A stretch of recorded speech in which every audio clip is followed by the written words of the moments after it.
Before the season started, I predicted a 9-8 record for your 2023 Minnesota Vikings. They finished the year with a 7-10 record after losing to the Detroit Lions Week 18, final score 30-20.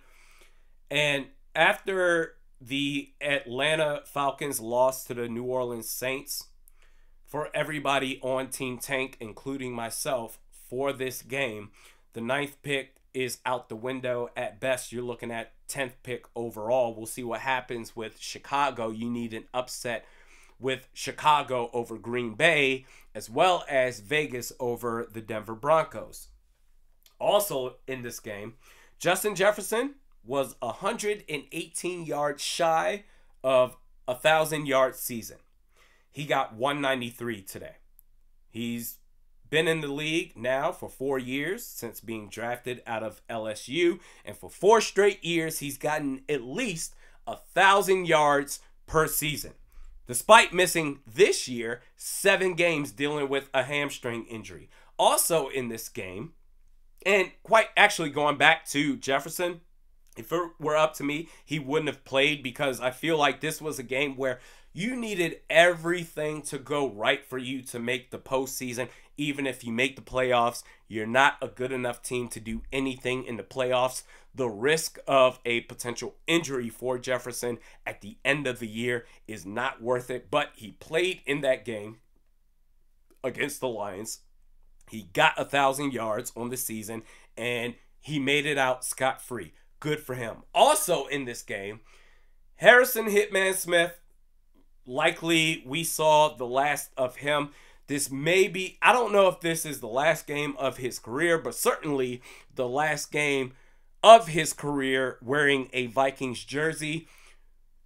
This man's going to be a Hall of Famer, whether you talk about first ballot, second ballot.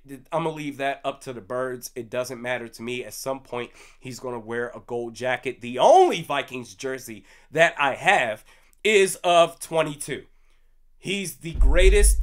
I know Paul Krause exists in Vikings history, but I'm saying as far as what my eyes saw, I'm sorry that my parents didn't get together and have me at an earlier time. But what my eyes saw, Harrison Smith is the greatest Viking safety that I've ever seen. And if you're looking for content to break this game down and talk about where the Vikings screwed up and why they lost this game, you're not going to get it here. I mean, I want the better draft pick. Sue me. We are now at critical mass.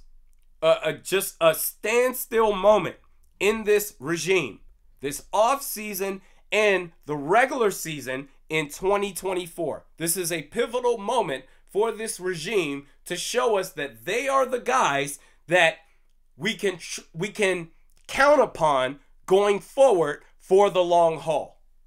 You got to draft the quarterback, even if you want to bring back Kirk Cousins. We'll break down the cap scenarios with a Kirk Cousins return. I've talked about it ad nauseum, but just even more. I do have more to say about it. Maybe I'll talk about it this week, but whatever, I digress. You got to draft the quarterback. There are so many more holes to fill. Quarterback's not going to solve the issue. Not just that alone. Even if you draft a guy that turns out to be great, there are so many issues with this team. I talked about it last week. Personnel. Brian Flores, I know that people want to get on him saying, man, this defense has really choked the last couple of weeks. I would argue that Brian Flores has overcompensated for the lack of talent that he has had. He has a weak-ass interior defensive line. He has one true starter on that interior defensive line in Harrison Phillips, who, by the way, is playing out of position. He has nobody at corner outside of Byron Murphy Jr., but he's been hurt the last couple of games. You're going to have to replace Harrison Smith. This man has really he's went above and beyond the talent level that he has on his side of the ball. On offense, you need a center. Garrett Bradbury, he ain't it. Especially now that the QB sneak is becoming a regular part of all 32 teams in the league on 3rd and short, 4th and short situations. You need a center that has beef up front. Also, going back to the interior defensive line, I mean, both sides of the line of scrimmage you need to build upon. This is a big deal this year. I'm looking forward already to 2024. Draft a quarterback, and quite honestly, there are so many holes to fill to make this team competent that this could be another 2 or 3 years. If we're really trying to sit here and say that, well, you know what, the Vikings, just as my guys at Score North says, just win one before we die. If we're trying to do that, that means what? The level of measurement is against who? San Francisco and Baltimore. Right now, the Vikings are nowhere close to that. So, knowing that information and seeing how many holes they have to fill, and like I said before, the front office and the coaching staff, specifically on the offensive side of the ball, the head coach needs to just delegate play calling duties to somebody else. Unless that happens, then all right, we're in a whole world of trouble, because it doesn't matter how much talent that you have. If leadership is drunk off their ass up top, then it doesn't matter.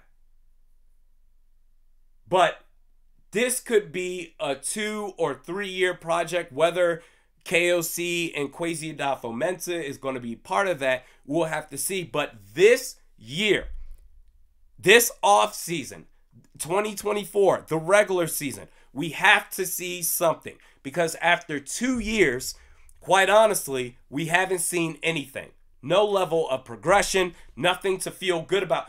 I challenge anybody to tell me what they feel good about, what they feel confident in about this team going into 2024. And I'm not here to beat down on Kevin O'Connell anymore. I've done that enough. I'm just saying, as an organization, what do we have that we have built in 22 and 23 to where in 24 we're like, oh, hell yeah, bro, at least we have this. We don't have anything. It's almost like starting over. Starting from scratch all over again. Danielle Hunter, you got to bring him back. So now the season is officially done for your 2023 Minnesota Vikings. They lost 30-20 to the Lions. If they had won, they would have gotten a worse draft pick than what they're going to end up with after, we'll see, after the Chicago and the Raiders game. Maybe they get the 10th pick overall. Either way, the clock is ticking. We're at critical mass.